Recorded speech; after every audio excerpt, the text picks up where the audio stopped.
Hi, everybody. I'm George, and this is the best little horror house in Philly, the show where we talk about the best horror movie ever made, according to our guest, at least. And today's guest is a great musician, a fantastic writer, a fellow kaiju enthusiast, plus my pal to boot.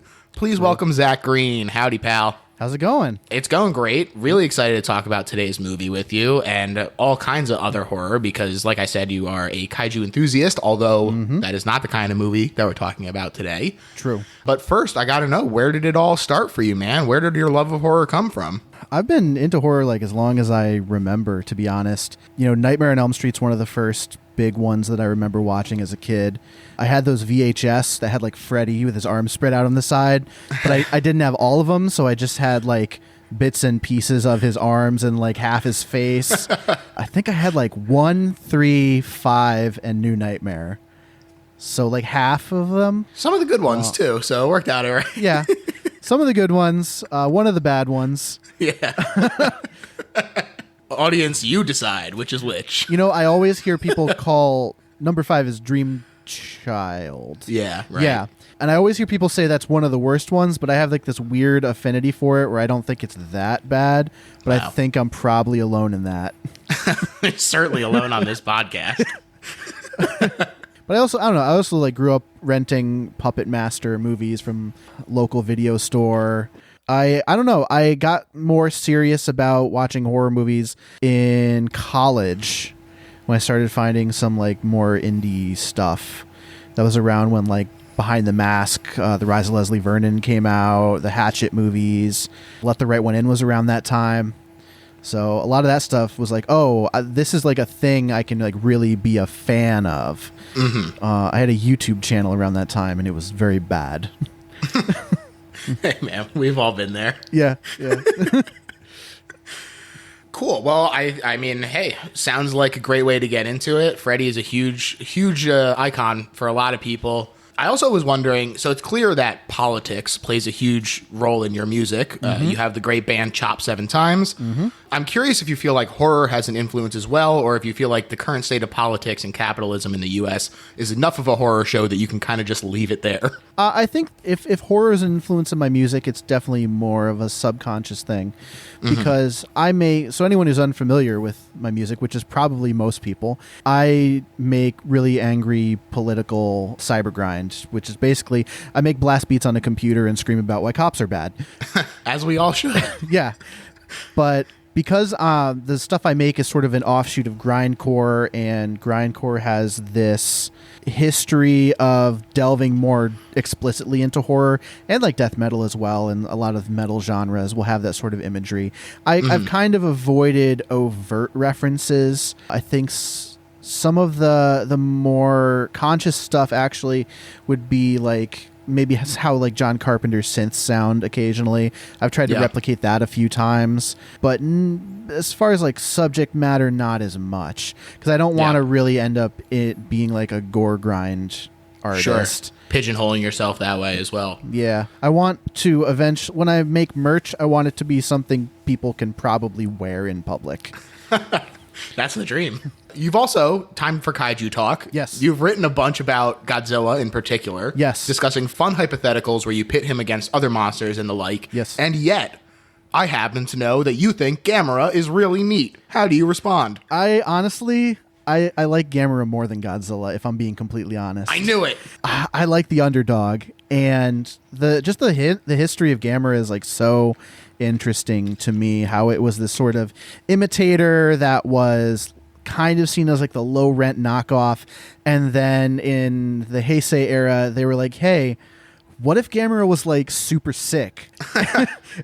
And for my money, that Heisei Gamera trilogy is like one of the best trilogies ever made, if not the best, because there's no like explicit like this is the bad one of the trilogy. Yeah, it is really great. I like that trilogy as well. I will say I also think that Gamera versus Giron is one of my favorite kaiju movies, period. I think that it really like strikes the balance between what I'm looking for in terms of like incredible miniature work. There's some like weirdly out of place gore in that movie. those Showa era Gamera movies are really weird tonally in almost like a Hedera kind of way, where it's like really kind of kid friendly, but then someone gets their legs sawn off by a laser beam. Like you do. Yeah. And then, of course, the creature designs are really fun. And I think that Gamera himself has an incredible design as well. So I am here to co-sign that Gamera rules. Yeah. And hell, Pacific Rim kind of took one of the Gamera designs wholesale. That's right. Knifehead. Mm-hmm. What is your favorite subgenre? I know we talk about all kinds of horror. You've talked about a lot of ghost stuff, a lot of kaiju stuff, a lot of slasher stuff. Do you have a favorite, or are you kind of just all over the place? If you ask me right now, which is, I guess, what you're doing. That's that is straight up what I'm doing. Right now, it would probably be kaiju. Hell yeah. At different points in my life, it was different things. I went through a slasher phase. Back in college, when I was really getting into horror movies, I really checked out like every slasher movie, even like the really bad stuff. And after a certain point, like I still love a lot of those movies, but after a certain point, it gets... You can only see a dude in a mask with a machete kill people so many times before you're like, yeah, I get it. That's your opinion. Yeah. Fair. Just kidding. Jason, don't listen to him, baby. I have to be in a mood. Yes, I think that's very true. That you really, especially for those campy slashers, you really have to be like, I'm in the specific mood for this. But yeah, I think that makes a lot of sense. That said, we're not talking about a kaiju movie today. Like I said, we're talking about Basket Case, 1982 exploitation film written and directed by the man himself, Frank Henenlotter, one of my faves. Frank himself was a loving patron of exploitation movies, the kind you'd find playing on 42nd Street in New York City in the 60s and 70s, mostly due to what he felt was a different attitude to the movies coming out of Hollywood at the time, which I think is something that a lot of horror fans can relate to, not just with exploitation movies, but horror in general tends to kind of have a little bit of an outsider status in terms of Hollywood's output and the way that other genre fans look at us in terms of like, oh, it's a thriller when it's good and it's horror when it's bad. So absolutely. But to give kind of an idea of where his predilections lie, his first short, Slash of the Knife, played with John Waters' Pink Flamingos in 1972. I also noticed while watching the credits of this movie that it was dedicated to Herschel Gordon Lewis, considered to be the originator of the splatter film The Delightful Blood Feast in 1963. That's a good one. And part of what I love about horror is its willingness to acknowledge the people that came before it and sort of the shoulders of the giants that they're standing on. And for him to come out, like just straight up come out and be like, hell yeah, this one's for you, Herschel. Like, yeah, hell yeah. I think that really ties into like the whole outsider art thing. Is, you know, when you have like smaller communities, more niche things, people are more likely to band together and, you know, try to prop each other up or mention like artists they love who have never really gone over in like the mainstream or the general consensus, but they're like, hey, I think this is awesome. This is what is influencing me. Yeah, absolutely. And so 10 years later, he splashed onto the scene with his feature debut with Basket Case. Now, we've talked about Larry Cohen before on the podcast, thanks to Chris from Channel 83 picking It's Alive early on in our run, twice, in fact, since that was one of the episodes we had to re-record. And as far as I'm concerned, Larry and Frank are like the Argonath of low-budget filmmaking in New York City. And both of them were just operating like a well-oiled machine in the 80s, as Larry was making Cue the Winged Serpent this very same year. Frank was bursting onto the scene, just these titans cranking out hit after hit after hit, and even managing to pull off effective sequels for the It's Alive and Basket Case franchise, not only difficult in horror in general, but especially for low-budget filmmaking, where you kind of hinge on an idea, and it's very easy for that the sheen of that idea to kind of wear off. So for the sequels to those movies to even be okay, much less pretty good, in my opinion at least, is noteworthy. Yeah, Basket Case 2 is like honestly right up there. In a lot of ways, it's probably technically a better movie, but you know, we'll eventually get into why I like the first one way more. But the sequels are way better than they should be. Yeah, especially considering the ending of this movie. Right. It doesn't feel like it's leaving a lot open. No, but we'll get to that. Yeah. It is also worth noting that he credits It's Alive with helping to inspire this movie. I think that there is some of that that is noticeable, especially when we get some of the Belial POV shots. Feels very much like the baby in It's Alive sort of creeping through the underbrush of L.A. Yeah. So, but where Larry could be a little more reserved, Frank really leaned into those exploitation roots and the inspiration that he found among the Times Square theaters he called, quote, the underbelly. And so he amped up the gore, the shock, and the sex in his movies. In fact, he's quoted as feeling that there is a artistic unity in setting Basket Case in a grimy hotel right there in Times Square, and I'm inclined to agree with him. Absolutely. Everybody always talks about how, like, in Batman movies, Gotham City is a character, and I feel that way about New York in this movie. It wouldn't be anything like it is without that setting. And it's, you know, because kind of Rudy Giuliani came in and changed New York a lot. My mom would actually say he came in and ruined it. But this is such a time capsule because of it. This is like the kind of New York you only see in like this and Taxi Driver. Yeah, now you go to the same spots and it's just consumer bullshit. Yeah. There's, I think like a Nintendo store. For a while there was a guy in his underwear playing acoustic guitar. Classic. That's a reference.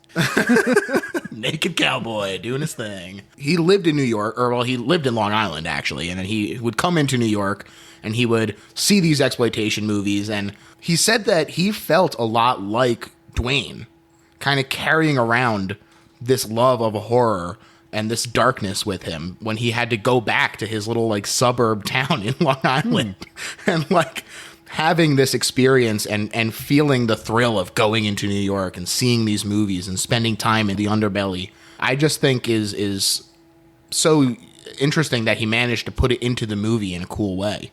But they took 4 years to make this movie, partially because they kept running out of money. They would film some of it and then show it to investors, and then that would get the next bit of the movie made. Yeah. They used a 16 millimeter camera because they couldn't afford a 35 millimeter camera. But dadgummit, they went out and they made the best damn horror movie ever. They sure did. This was like your earlier question about favorite subgenre of horror. I think like this is my real answer. This is where it kind of pins down, is this sort of DIY, just a couple friends with $100 in their pocket and some aspirations. That's like that's like the pocket of horror and just filmmaking in general that I really like. It's like, man, Basket Case is like a good punk song where it may not be like the technically best. Maybe there's a note that's off here or there, but you can tell that everybody who's making it is like passionate.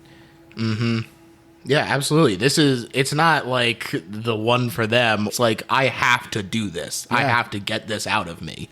And I think that's great. And I think that part of what makes this movie so long lasting and part of the best horror movie ever is thanks in large part to the creation of Belial, who is an interesting and incredibly long-lasting icon of horror. Him jumping out of the basket is a classic image. He's even been used on Whose Line Is It Anyway? When they're playing that game where they're the news anchors and they have to like figure out what's going on behind them. So that's fun.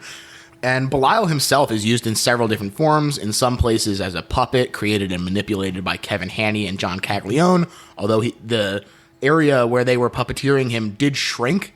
And so they had to get Frank Henenlotter's like 8-year-old, I think it was his daughter or his niece, I forget, but they had to get like an 8-year-old girl to like manipulate Belial for a little bit.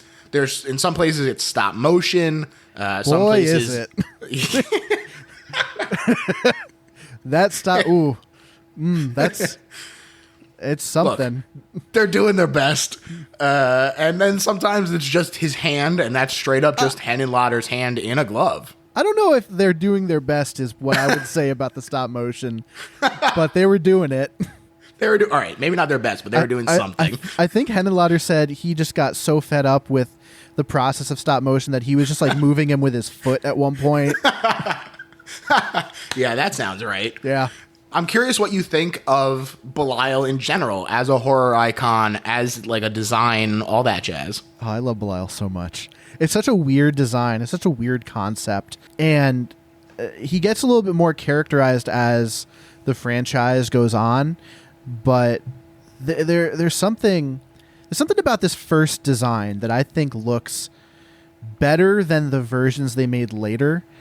There's something weird about the Basket Case 2 and 3 versions of Belial, but this first one, it's like just that right balance of, you can tell it's supposed to look like a person, but it's so just completely, there's almost like a Cronenberg quality to how just like silly putty of a creature it is. And then like the two little hands that you don't, I don't understand how he attacks people or what he does. Like, I don't really understand how he moves around, and that's kind of why I love him. Unimportant. Yeah. It's not the why isn't important. It's just the fact that he does it. Yeah. Yeah, I think he's great. I agree with the Cronenberg kind of comparison there. I think he also kind of feels like he could have come right out of Society a little bit. Oh, yeah, absolutely. And I agree that I think that this one is a better design. I like Belial in the later two, but he does become a little more human looking. And in this one, he is. I think that they describe him as a squashed octopus at one point. They absolutely do. I think that's great. Yeah, when he's drinking with the neighbor. That's right, Casey. Yep. And it's great. I think that that's a great design. But this movie would not work without a great performance by Kevin Van Hentenryck as Dwayne, the quote normal half of the two. He really had to bring it as well, because so much of the movie is carried on his shoulder or carried in his basket even. Hey. I completely agree with that.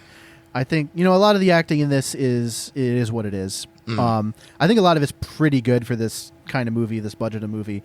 But yeah, to make this movie work, he had to be really great. And I think the love interest, I'm going to forget every name except for Sharon. Yeah, him and Sharon, I think, are both pretty darn good. Absolutely. There weren't a ton of contemporary reviews because, like I said, it was this seedy little movie in the early 80s. But those I could find trended positive, with TV Guide calling it disturbing, grotesque, and very funny at times. Basket Case is a unique work in which imagination triumphs over the limitations of budget. And I gotta say, you fucking nailed it, TV Guide. Yeah, that's pretty spot on. That's great. That said, there were some negative reviews, but of course, as the movie was meant to shock, that's okay for them. They were pretty pleased with this. In fact, Frank surreptitiously asked reviewer Rex Reed, who'd go on to co-host At the Movies after Siskel and Ebert left, what he thought after leaving the movie. Rex had gone specifically after hearing some negative reviews and told Frank, though he didn't know that it was Frank, that it was, quote, the sickest movie ever made, which is a quote that they went on to straight up use in promotion of the movie. Frank has gotten really lucky with good quotes about his movies, because between that and do you know the famous quote about Frankenhooker? No. Oh, I love that movie though. Somebody I don't know what context it came up in, but there's a quote about Frankenhooker that is just, if you see one movie this year, see Frankenhooker. Wow. And that quote is from Bill Murray. I'm pretty sure it's still on like every DVD and Blu-ray, and yeah. Bill's right. That movie rules. Yeah. And I could totally see him saying it too. Yeah. And you know what?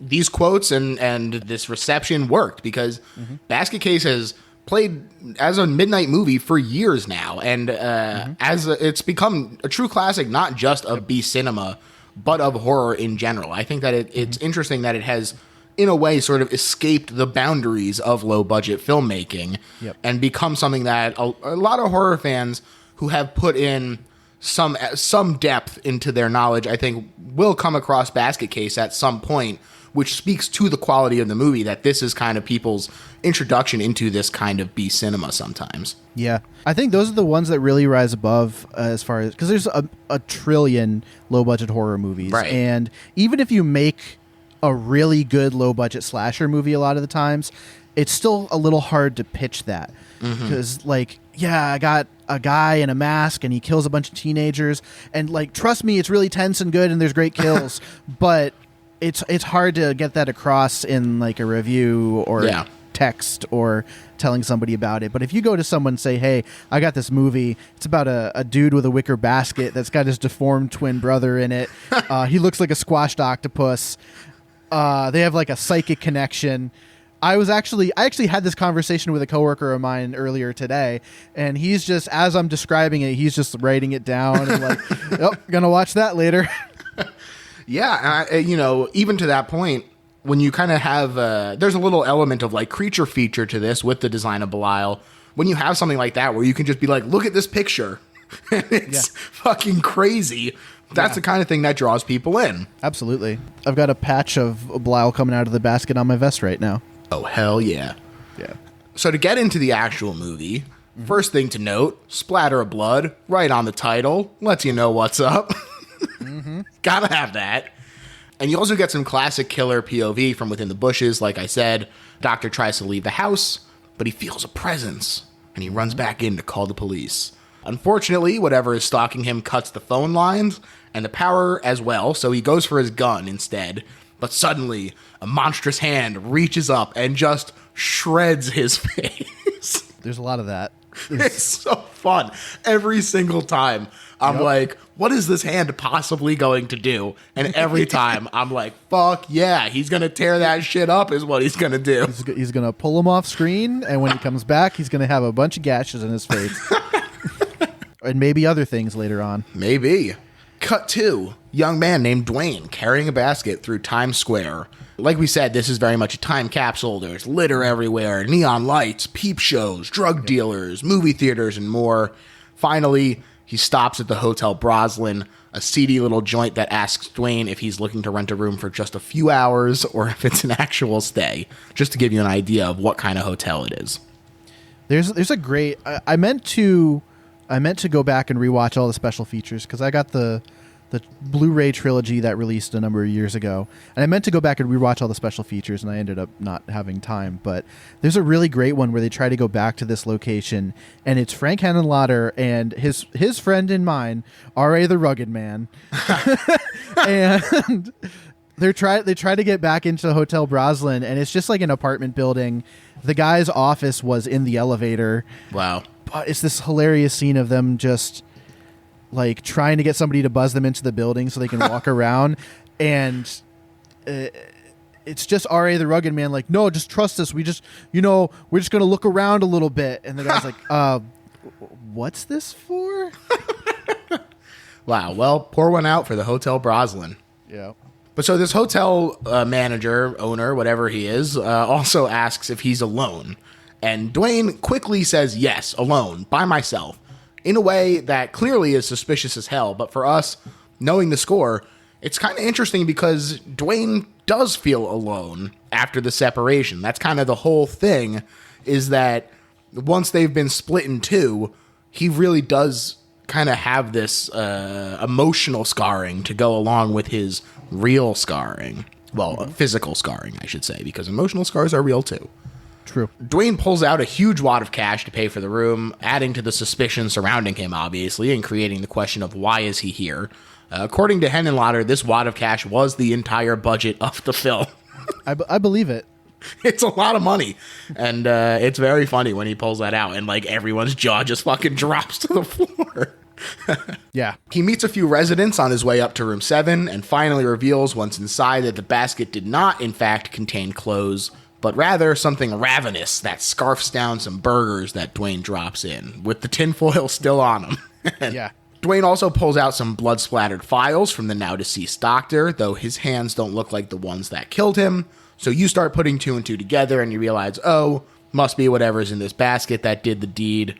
And all of a sudden, your curiosity really starts to rise. I think that the first time that you watch this movie, I remember it vividly, I was like, I can't wait to see what's in there. I hadn't really looked anything up about it, so I hadn't seen a picture of Belial yet. And like, they do such a good job of teasing out the way that you get to finally meet him, because you see the basket shaking, you hear the noises. It's like seeing the fin of friggin' Bruce the Shark in Jaws. Like, they do a great job of giving you just enough to keep your interest while still not giving it to you just straight out. Yeah, I think they really thread the needle of like holding it back just long enough, and then once you see him, you're gonna see him a lot. Oh yeah. But whatever it is also keeping Dwayne up at night, trying to talk with him.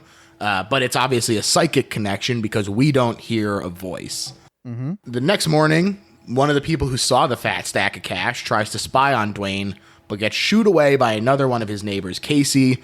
This is a great character. I like Casey a lot. Casey the goat. Casey is the goat. And she proceeds to warn Dwayne that he should keep his valuables locked up because there is a very palpable innocence to Dwayne. Yeah. It feels like. He said, like, he literally says, like, "Oh, this was the first hotel that I found." Yeah. That's his reasoning for why he's there. And we see later he's never drank before and all that stuff. Obviously, it's understandable once you realize where his, like, what his path has been. But when he just shows up in New York City like a friggin' lamb being led to the slaughter, you're like, dude, how are you managing to make it even this far? He heads out to visit Dr. Needleman, who he claims is an old family friend, but has the secretary Sharon give a fake name. Dr. Needleman is as grimy looking as anyone else we've seen. He's greasy, he's licking his fingers, really like a gross looking dude. And Dwayne says he's having chest pain. And this is where we first get our look at sort of the remnants of another tease for Belial without even having to do with the basket, because he removes his shirt and we see a ton of scar tissue covering his entire right side. And I have to say, you know, it's not like a wet wound or anything, but I think that this is a pretty good looking grody effect. Like it really looks like they did a bad job severing. Yeah. Yeah, I think this is one of the better effects in the movie as far as like being legitimately pretty convincing. Mm-hmm. I also like in this scene is where you start to first get like the little tinges of like a sinister side to him. Absolutely. But on his way out, Sharon drops some hints that she wants Dwayne to ask her out. He says he can't, but then he puts the basket down far away in the corner and he whispers to her that he'll call her tomorrow. And she says that she'll have the whole day free. She pretty much has to beat him over the head with it. Yeah, she really does. I love this scene. It's great. Like we said, I think that Sharon is really great. I didn't look up that actress's name, and I'm going to right now. That's the beauty of the internet, baby. I don't know her from anything else, but I do remember that she's wearing an obvious wig because she had shaved her head because she was in a punk band. Hell yeah. Terry Susan Smith. That's her name. Hell yeah. And she's great as well. Dwayne and his basket take in a kung fu movie at Henenlotter's beloved 42nd Street Theater, but after nodding off, he notices that someone stole his basket just in time to hear a scream from the perpetrator, having kicked off the lock and looked inside. Again, torn up face. This guy runs back in, looks great, and Dwayne entreats whatever is inside to save its violence. Not yet. That really cracks me up. Yeah. That lock getting torn off is, I think, the crucial moment of this scene. It sort of unleashes Belial in a way, because once that way of keeping him contained is gone, he can get his freedom. You know, he can make his own moves. Previously, everything that he wanted to do had to kind of go through Dwayne. But now, with this lock gone, he's able to emerge from the basket of his own volition, which will come into play later when I want to talk about something else going on. Yeah. Yeah, we'll get to that. This is kind of the turning point of the movie in a lot of ways. Absolutely. And Dr. Cutter gets interrupted mid-dinner by a call from Dr. Needleman, which, by the way, great names for all these doctors. Liftlander, Needleman, Cutter. It's all fun stuff. And Needleman warns her that he saw Dwayne and that Dr. Liftlander is dead, but Cutter is unperturbed. That said, when Dr. Needleman's secretary leaves for the evening, that's Sharon, Dwayne slips back in and opens his crate. We hear deep breathing, and Dwayne tells whatever it is not to forget the address book. This is a very stylish transition to POV here from the static third-person shot. I thought it was really smooth as all get out. Yeah, I agree. The monster hand reaches up to let itself in, and Needleman gets spooked. He hears a big noise out there. And again, this is where sort of some of the technical moments do shine for me, because I really like the way that the Wandering the Hallway is shot. I think it looks really good. There's some interesting lighting going on. There's a slight Dutch angle. It's obviously handheld. I think that there's a lot going on there that gives it sort of a grimy feel and a little off-kilter feel in a way that really benefits the movie. Yeah, the tone of this whole thing is everything's just kind of sweaty and off. Great description of sweaty. Needleman finds his door not just opened, but torn from the hinges. and he flees. I would too. Yeah. Yeah. He goes right back in. He barricades his office behind him. Smart move. Unfortunately, not quick enough. Because when he turns around and he flicks on the light, he finds something clinging to the walls. A lump with a face and arms. That's Belial, baby.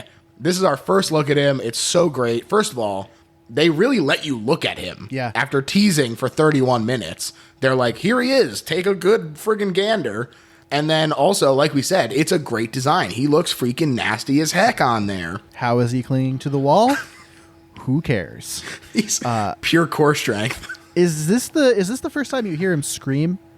Yes, I believe it is. And boy, he just slaughters the hell out of Needleman. I love this scene as he's like bouncing around the room, friggin' trying to like rip him off his head. And it's great. There's a lot of blood spraying, and they take their time. I think that this is so fun because this is the first real death of the movie. You know, you get the cold open kind of, but that's just a little taste. This is the first one where we're really getting to see Belial do his thing, and for them to understand that this is what we're here for, and to let them really let it play out, I think is so smart and something that a lot of people who go for low budget stuff, they'll be like, look, not everything looks perfect, so we need to hide it for as long as possible. And it's like, I understand the movie that I'm seeing. Like, if I can see that he's like holding Belial up there, I can get past that. Like, let's see the thing we're here to see. Yeah. When we're talking about the reviews earlier, it's kind of a shame that there weren't more from the time, because I know that they released it originally with all these special effects like cut out. Yeah. I think it was like a PG-13 cut or something. They cut out like all the gore, and Henenlotter didn't know that they had put it back in until he saw a line around the block on 42nd Street, saw his special effects guy in line, asked him, "What are you going to see?" He's like, "Oh, I'm going to see our movie." He's like, "But all your effects were taken out." He goes, "No, I saw it the other day. They're all back in." And for the best. Absolutely. I think Henenlotter said it would have been like taking all the gore out of Basket Case is like taking all the punchlines out of a comedy. Yeah, it really is. I think that's a great comparison. And the next morning, Belial has a full package of hot dogs, breakfast of champions. Yeah, uncooked, straight out the package. Truly just disgusting. Dropped into the basket. Oh, man. And this is when Dwayne unveils his plan to have some alone time with Sharon. He got a little TV to set up for Belial, plus a newspaper. Okay, bye. He'll be fine. I also like that Belial promptly rips the dial off the TV, which, by the way, this was back when TVs had dials. So, yeah. But Dwayne and Sharon are having a nice time out together. They're touring New York, and finally he's like, "Can I be honest with you? I don't really care about seeing New York." And she's like, "You're so fucking stupid, Dwayne." I love it. I love that whole bit. Yeah, it's really fun. Just how naive he is. And she's just like, "You..." And you know what? She finds it charming. And they wind up smooching, which sends Belial into a jealous rage. He bellows and he flips out and he destroys the room before crawling back into his basket when the rest of the hotel arrives to see what's up. I really, you know, like we said, some of the other characters, their performances range, as you can sort of anticipate in a movie like this. But I love the hotel manager in this movie. Yeah, absolutely. He's so great. This scene where he's like, "Look, if this happens again, I don't know. What do I know? I only run the place. Why should anyone tell me anything?" I just fucking love him. He's great. He feels like a real person, just like some guy I know. Yeah, just baffled by his situation. And had they hadn't really established the psychic connection between the brothers yet. So this whole little freak out in the hotel room kind of comes out of nowhere. Yeah, there's the time where he is like laying in bed and he's like, "Stop talking to me. Let me sleep. Let me sleep." Oh, yeah. But even with that, you know, you're kind of just like, I don't know what's going on with this guy. This is the first time you really see the connection in action. It's immediate. He is reacting to the emotions and knowledge of what's happening with Dwayne. One of the other tenants saw the wad of cash on the bed, and he breaks back in to steal it, only to be greeted by Belial when he opens the basket to search for more to steal. I was thinking about this, and if he had just walked out of there with the wad of cash, he probably would have survived. Yeah. But no, he got greedy, and he went for the basket. And so Belial destroys this guy just like the friggin' room, as Dwayne winces in pain from their connection. He understands what's happening. This is kind of the two-way street of their connection, even though Dwayne says that his connection to Belial has gotten a lot more tenuous, while Belial's connection to him has grown more powerful, which is scary. They only made him stronger. Ooh, spooky. But Dwayne rushes back and he pushes Sharon away in fear, saying he doesn't want to get her killed as well. Unfortunate foreshadowing. Yeah. And he's questioned by the cops when he gets up to his room, and he is as shocked as they are to find nothing in the basket after the cop opens it up. But after they leave, Belial does emerge from the toilet. Very funny. I love seeing him hanging out there. As you do. As you do. And they argue about his date, and Belial, I'm doing finger quotes here, says that Dwayne is deserting him and that everyone deserves what they've been getting. So there's a real vindictive side to Belial here that we see. Yeah. I don't know. I feel a lot of ways about Belial, especially when it comes to this whole story. Because this is, I mean, them hunting down the doctors is sort of the framework, but this is, like, to me, the real story of the movie. Belial never had a chance at a normal life. Mm-hmm. He was set up for failure from the beginning. And because you do kind of have to remember, it's easy to forget because of how he looks and how the movie treats him.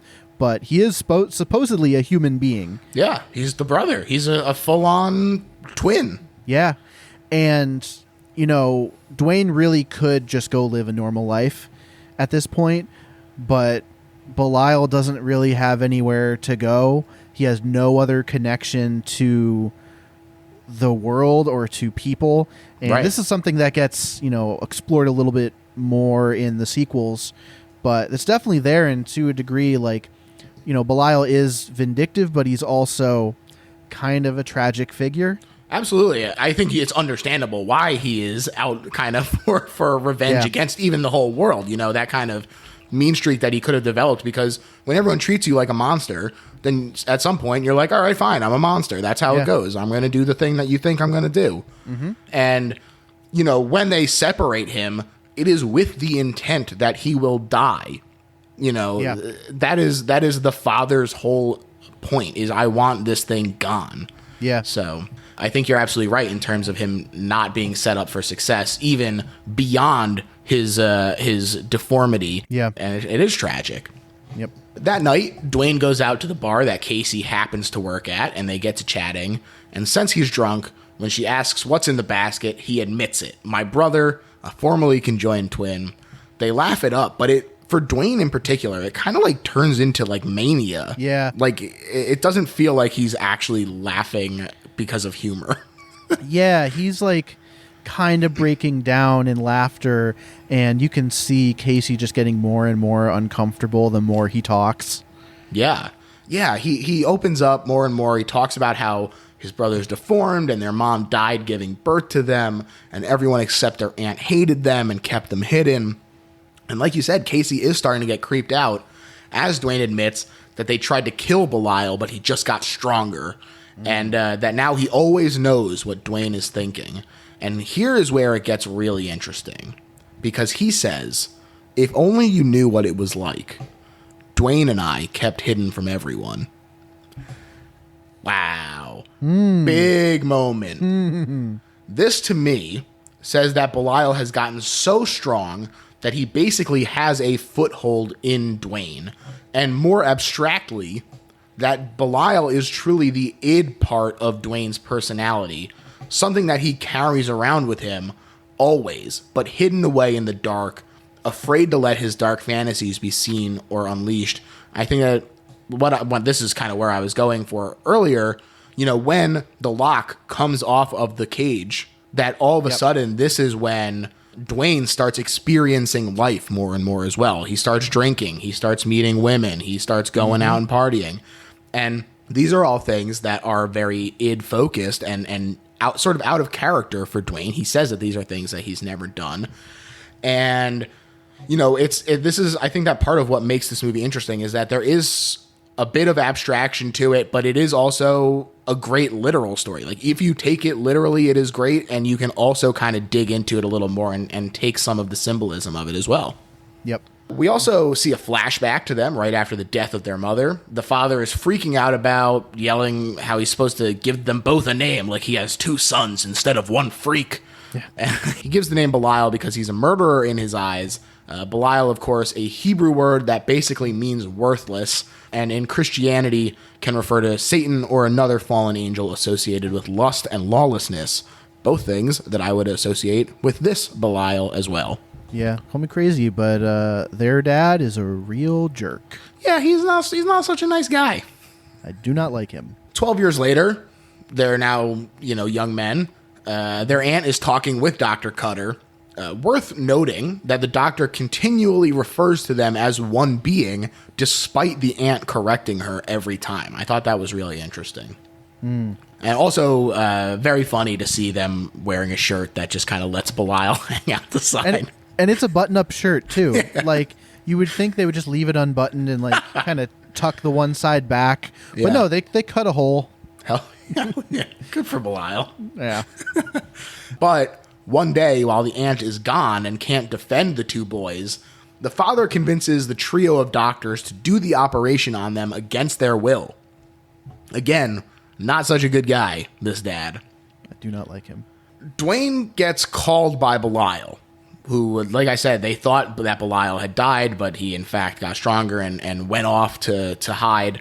But Dwayne gets called by him, and he heads down to the basement. But when his father comes down to investigate the power tool noises, he discovers the ultimate battle bot. I love it. I love it so much.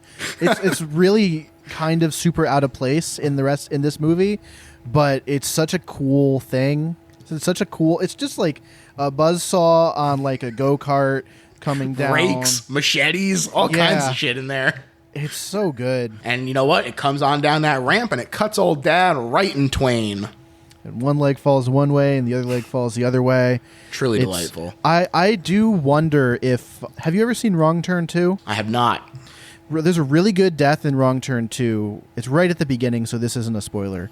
But there's a really good death where somebody gets cut in half vertically with an axe, and the axe comes down between the legs, guts fall down, one leg falls one way, the other leg falls the other way.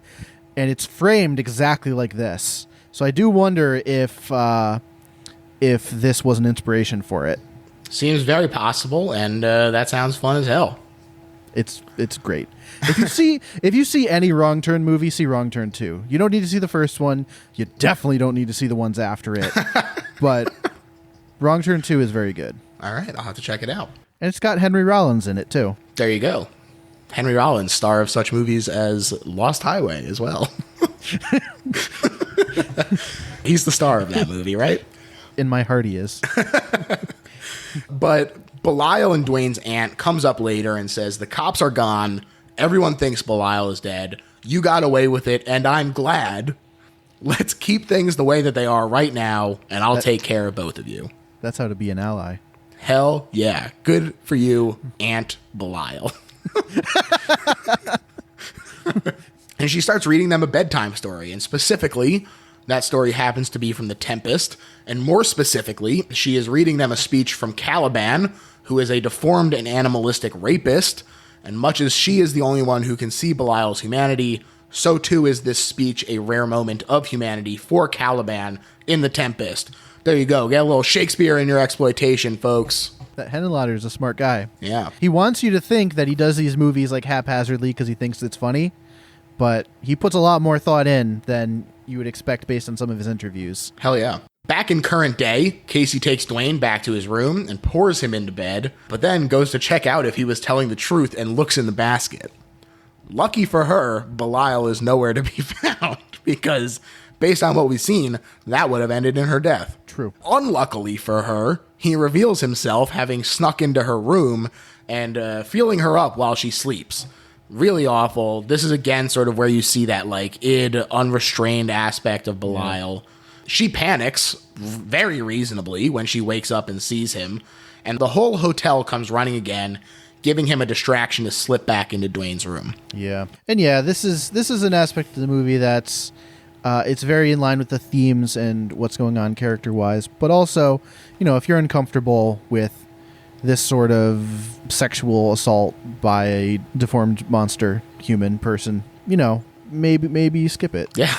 I would totally understand. Look, I mean, in a lot of exploitation movies, they play with taboo very deliberately. Rape is one of the biggest taboos there is. Yep. And it tends to feature a lot in exploitation movies, apocalypse movies, that sort of thing, because it gets people talking. It's unfortunate. I think that it's a weak crutch and that it shouldn't be used in movies so frequently. But, it was 1982, not to excuse it, right? But it is what it is all I can say. Yeah, it's one of those where, as a straight cisgendered white guy, it doesn't turn me off from the movie, but different people have different experiences, have different tolerance levels, and if that's your cutoff, that's perfectly valid. Mm-hmm. So I don't want to sit here and say that, you can't dislike the movie for it. So even though it's my favorite movie, not everything is for everyone. Absolutely. And the next morning, they go to Dr. Cutter's, and they find that she is, in fact, a vet, which is humiliating, dehumanizing, goes hand in hand with her looks of disgust and claims that Belial is inhuman. Really just kind of slaps him in the face a little bit. This is kind of, as much as they've already been like, well, we're here to kill her, this is even more the last straw. Yeah. His excuse to see her is that his cat is badly cut on the side, which, of course, plays into their actual trauma, of course. But as they head inside, he taunts her a bit, telling her it's not a cat and that Dr. Liftlander operated on it unsuccessfully. I like this. I like when he really is like, all right, we're here. I'm going for it. I'm going to get these little digs in on her. Now, there's a specific reaction that Dwayne has when he notices that this doctor is a vet. Mm. Was this doctor always a vet? I think so. I think that's the reason why she was willing to do it. Yeah. Is because she looked at it as an animal. Exactly. And dehumanized them. And it's gross and it's bad. And she sucks too. Yeah. I think that's a really good subtle little detail that Henenlotter threw in there. Yeah. And she picks up what Dwayne is putting down and she tells him to get out. But she does want to see what's in the basket. So curiosity killed the cat, doctor. Got it. Oh, you were holding on to that one. For real, off the dome. But she opens it. Belial jumps out and attacks. And she goes to grab a scalpel to defend herself, but drops it. And so Belial shoves her face in the drawer. And she emerges looking like a damn pincushion. This is the best shot in the movie as far as the kills go. Ooh, it looks good. It's so good. It's such a weird visual. And that's if you don't have the budget to do really wild special effects, and you've only got a few moments to make it count, the creativity is what's gonna stick in my mind. And Mm-hmm. I've never seen quite this in another movie. Yeah, it also, here I go again, folks, I'm talking Psycho. It gives me a little bit of that feeling of when Arbogast is falling down the stairs, and it kind of zooms in on his face to really let you get the emotion of the despair and the understanding that this is the end for him. And to me, this very much conjures that same image of the close-up on his face, her face, and really letting her scream it out. I think that it's great. I think that, maybe I'm stretching. Maybe I just love Psycho. But, there's maybe a little bit of it there. We've already established that Henenlotter puts a lot of thought into these things, despite his claims to the contrary. Yeah. And I mean, I'd be hard-pressed to find a horror movie that's not influenced by Psycho in some way. Hell yeah. I totally agree. But Dwayne flees, and he finds Sharon waiting for him, asking for company since the cops have been questioning her all morning. They start getting frisky, although that's relative since Dwayne is clearly inexperienced at insects, along with all the other stuff that we've already talked about. And Belial says, that's enough of that, and he pops up. Again, here is that it aspect. Sex is on Dwayne's mind. Here comes Belial. She freaks out, and he wraps her in the blanket and throws her out. Well, he wraps her in the blanket and throws her out after just holding her there for an uncomfortably long period of time while Belial just screams. Yeah. Everyone's screaming and looking at each other. Dwayne is just staring at Belial. That's true. True. Like not moving at all. Everyone is screaming around him. And it lasts way longer than I remembered it lasting. It is long. It's. I think that you're supposed to feel uncomfortable. I think that this is sort of that psychic link that, we're not seeing it as explicitly as some movies might do it. But I think that this is Belial getting his influence on Dwayne, kind of getting him to just hold her there. We will see later that Belial himself does not have any genitals, and so there is a certain impotence to his rage. Although, he does manage to have kids later. He does manage to impregnate someone in the sequels. He has a cloaca, like a bird. Sure. But how does he do any of the things he does? That's right. And at the very least, in this movie, we are not led to believe that he has any genitals. So there is a certain impotence to his rage. And here comes the stop motion. Beautiful. Belial lets himself out of the crate. His eyes glow red as he reaches out to Dwayne and then yells out the window. I love his scream so much. It sounds pained. It really does. And that is actually the same actor playing Dwayne who did those screams. So there you go. He was doing his twin stuff. Yeah. It's also his face on Belial, right? Yeah, they took a cast. Yeah. That's cool. Good work on there. Cut to Dwayne dreaming of running naked through New York to Sharon's home. Full frontal. A lot of dong flopping around. A little something for the ladies and the people who are just interested in dongs. And he dreams of molesting Sharon much the way that Belial did to Casey, almost the exact same way. But he starts awake. Now, the thing is that this is less a dream and more his psychic link with Belial, who is at Sharon's now. Again, there is an attempted rape scene here. It winds up being more of a murder because he can't have sex in this movie, as far as we can tell. But he is trying to rape her. And then because, again, with that impotent rage, he winds up just killing her. Yeah, this whole scene. I mean... I will say... I found a really, I kind of want to save it until the very end. So go ahead. I mean, yeah, it's the whole movie does kind of lead to this, and it's very in line with everything that's going on with the id and with Belial trying to do the things that he really can't do that Dwayne is able to do. Yeah. But it also, it's... Maybe it goes too far. Who can say? Only you, the viewer, can decide if it goes too far for you. It's definitely very uncomfortable, but it's also supposed to be. Yeah. Dwayne arrives to grab him and freaks out, threatening Belial. But when the shouting draws the attention of the rest of the hotel, Belial uses the distraction to attack Dwayne, lifting him to the ceiling by the balls. Yeah. That's power. I mean, he's already, blown a door off its hinges, so... Yeah. Belial is very strong for his size. Sure is. And then he straight up knocks him out the window, and they tumble out together.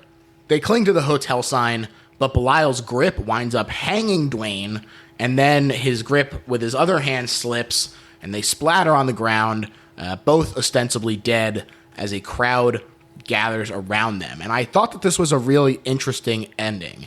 And I found a really cool quote from Frank about it. And he said...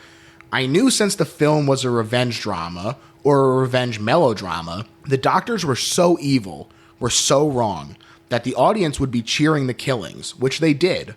But I wanted to remind them at the end that they shouldn't be cheering death and killings and the monster. This guy is a monster.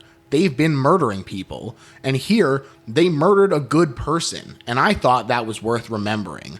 When Dwayne and Belial died at the end, I wanted them to remember that they deserved that punishment. Hell yeah, Frank. Hell yeah, Frank. This is, like we've said, the rape shit sucks. That is bad news.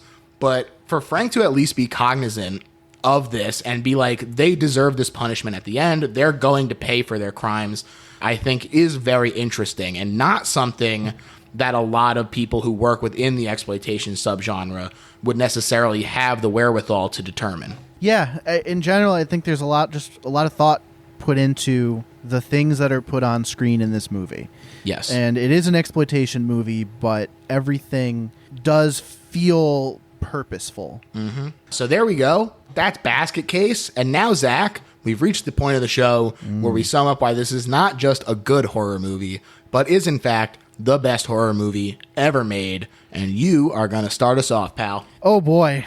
Basket Case is the best horror movie ever made because I don't want to say it transcends its genre, because I always feel like that's a little bit of a cheap shot at the genre, but it's more than the sum of its parts. It's more than its budget, and it's got a lot more going on beneath the surface than you would expect. Like I mentioned earlier, Basket Case is kind of like a good punk rock song. It's really creative. There's a lot of original ideas. It's got the shock value, it's got cool deaths, but that's not really what it's about. It's about these characters. It's about them kind of figuring out their way in the world and fucking up along the way in some nasty ways. You're not entirely supposed to root for them, so there's a lot of shades of gray going on, and it's just such a weird little movie. Yeah, it's just such... There's nothing else like Basket Case. Even the sequels are not anything like Basket Case. Yeah, absolutely. To me, this is the best horror movie ever made because there is an element of it that feels like just go out and make something. You know, take whatever budget you can find, scrap it together, get your friends, get out there and make a movie. But when you say that, sometimes you get something like Scary Tales is like the image that pops up in your mind, where part of the joy is in the failures of it. And for me, Basket Case manages to retain that feeling while still being a good movie. I think that they have some really solid effects, some really fun kills. The characters are interesting and complex, as we've discussed the entire way. The fact that there is so much going on under the surface, despite what Frank would have us believe, is incredible. And all of this to function as such an interesting time capsule of a bygone era that I don't think will ever come back.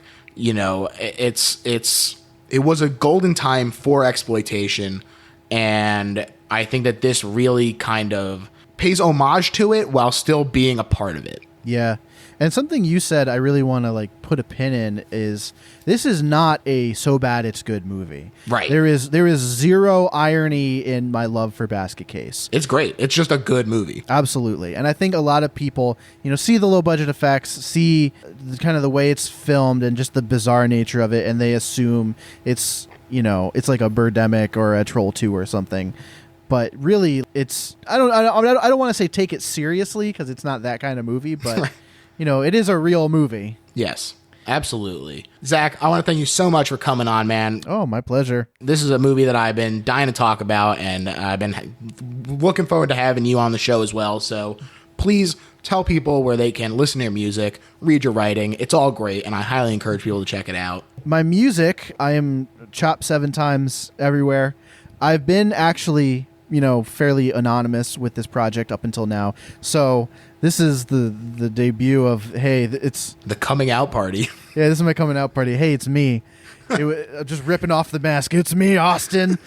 So yeah, I'm Chop 7 times. It's Chop, the number 7, then times. That's it on every social media, Instagram, Twitter, Bandcamp, TikTok now. I'm releasing an EP a week from today when we're recording this. So Friday the 2nd. This upcoming Friday when you're listening. This upcoming Friday. Or maybe a Friday way in the past, depending on when you're listening. That's right. It may be out already. But yeah, I've got an EP coming out called Cyber Violence. Great cover to it. I've seen it already. Can't wait to hear it. And as far as writing, I write a little bit for Dread Central. I've got a bunch of stuff up on Wicked Horror, though I haven't written there for a little while. And I've got my own website called The Wasteland Digest, and it's wastelanddigest.com. I should be putting up a mid-year music so far. Most of the writing I do for my own website is mostly music focused because I don't really write for any music sites. So that's where I get that out. So if you want to hear me talk about why ska is good, actually. Hell yeah. Hey, I'll co-sign that too. Can't wait to go see Jeff Rosenstock do Ska Dream. People out there, if you're in New York at that time for that show, see if you can find me at the show. The fact that the two of us have gone this whole podcast without mentioning Jeff Rosenstock until now is actually a miracle. It really is. I'm kind of surprised about that. Fuck it. Fuck horror movies. This is a Jeff Rosenstock stand podcast now. late swerve, but I'm here for it. Definitely check out the stuff. I love the writing. I love seeing the Godzilla stuff, especially. It's great. It's great stuff. Thank you. As far as my plugs, you can find me on Twitter at LittleHorrorPHL. That extends pretty much everywhere, but I'm mostly on Twitter. You can also check out the Patreon if you want more episodes. There's bonus stuff like spotlight episodes on Solaris. I did a whole episode. I always forget to plug this one. It was really great. We talked about EC Comics. Ooh. And all that stuff like the Crypt Keeper and Vault of Horror and all that jazz. That was a really fun episode, and you can find that only on the Patreon. So people should go check that out. And I also always forget to plug this. If you want another mailbag episode, send your questions, comments, hypotheticals, all that jazz to bestlittlemairbag@gmail.com. That's going to be it for me. Thanks, everyone. Bye. Bye.